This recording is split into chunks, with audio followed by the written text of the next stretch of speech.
Hey guys, welcome back to the channel. Today we're working on the hood on our 1911 Franklin CycleKart. So stick around. Okay,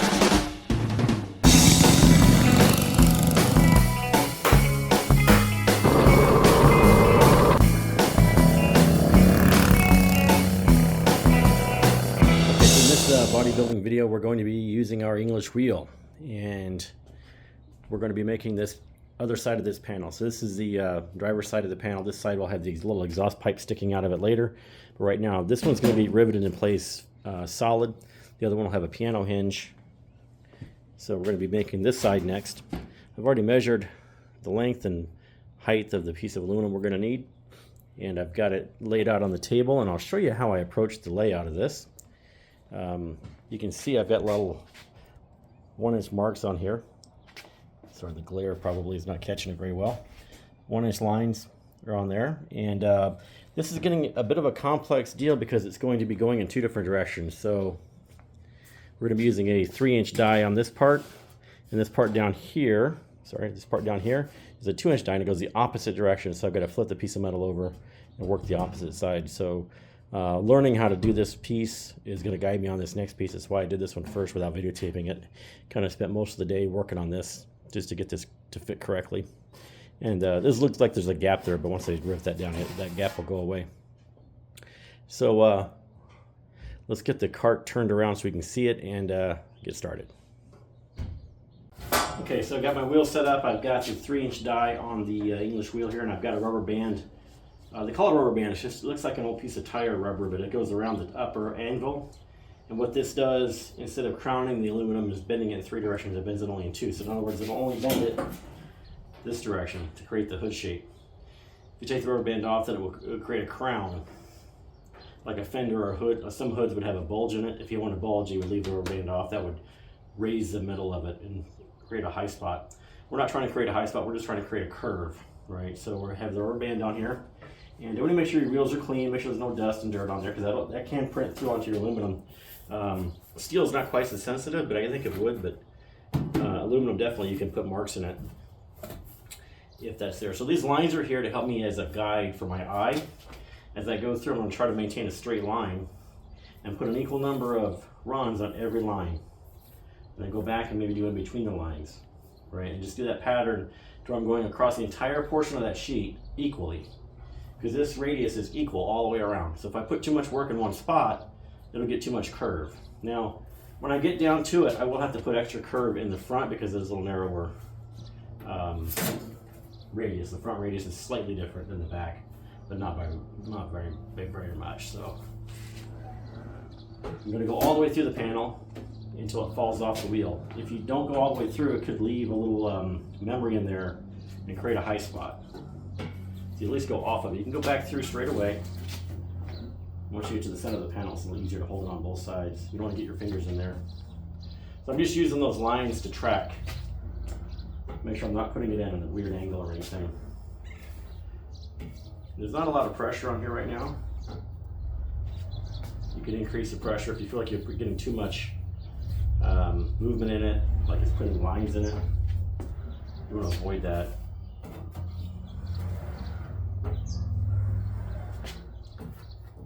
Take your time.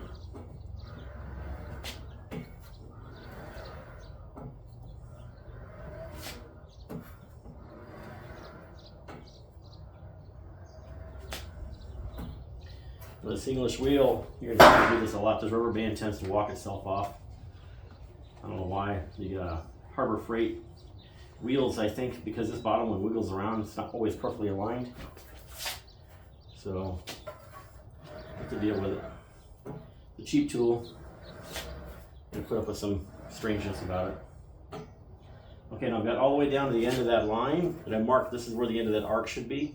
I'm going to work my way back, going in between the lines now. Okay.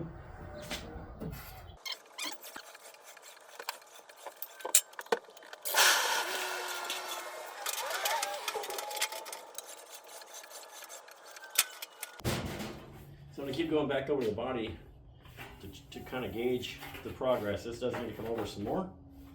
So we're going to put a little more into it. Now some aluminum you can actually bend by hand. This is 40 thousandths thick.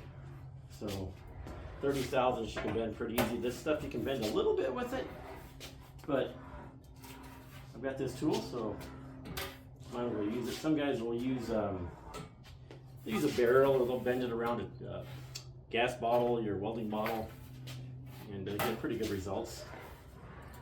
Because this one's fairly complex with that extra bend in it, I felt using the English wheel is a good idea. It's already looking pretty good. Okay, so to get it to fit the rest of it, I'm going to have to go and turn it over and put the other curve in it. So I'm going to change out the die.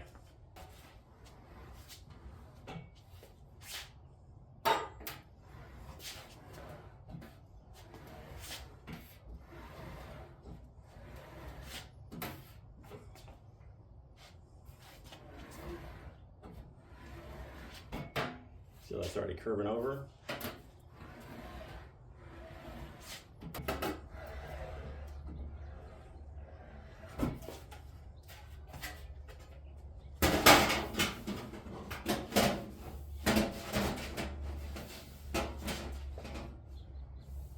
Okay, I'm going to go back to the other die. There's one little area there.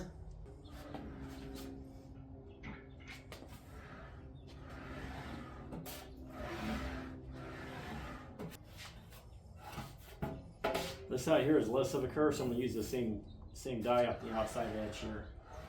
So a little bit more flip in this.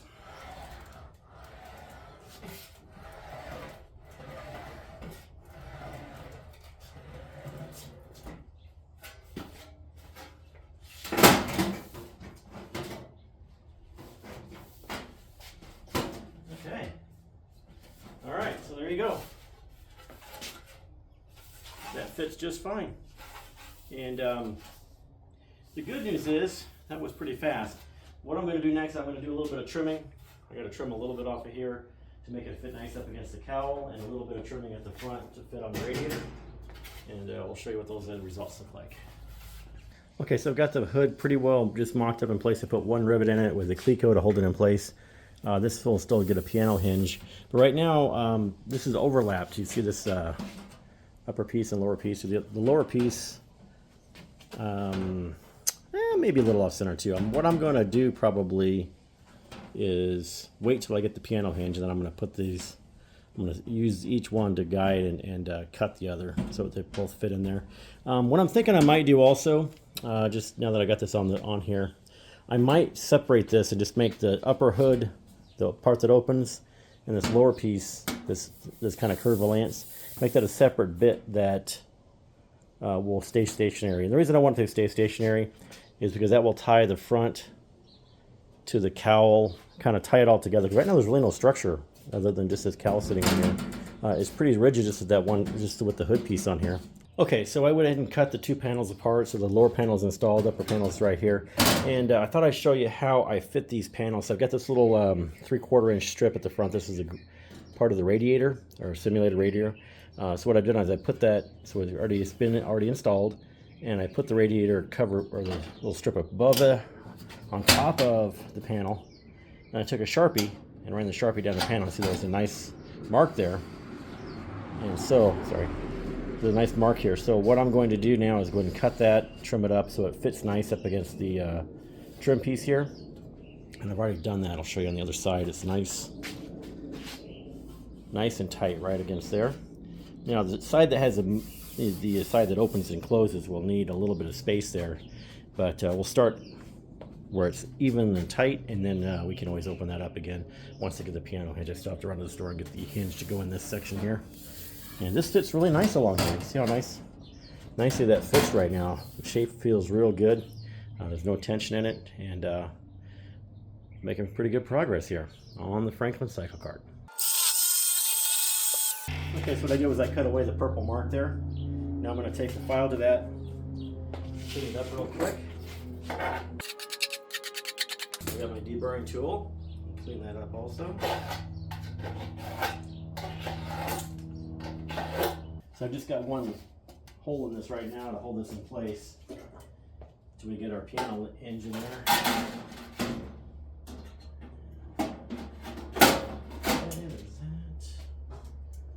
Put this down want to see how much clear it's got.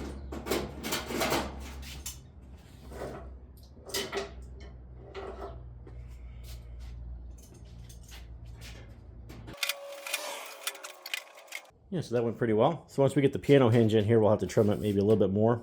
But right now that looks pretty good. Nice and even. So like I said, until I get the hinge, I can't really progress on that. But that's looking pretty good, I gotta say. Franklin CycleKart is starting to take shape. Okay, so ran out to the local hardware store and picked up the hinge. This is a brass hinge. It is 1/16 by 30 inches, so I'm not going to need all 30 inches, but we'll cut this down. It's easy to cut. In my experience, these holes that are here are good for wood screws, but we're going to be using rivets, so I'm going to be drilling new holes, you know, all along here. So that'll be the first thing we do, is drill holes, and then match those holes up onto the hood piece, and get this going. Cool. Okay, so after a little bit of drilling and fitting and filing and just making sure everything fit nicely, the hood is installed. And this little brass, I decided on brass because if the paint ever wears off of it, it'll show brass. Kind of a brass era car deal.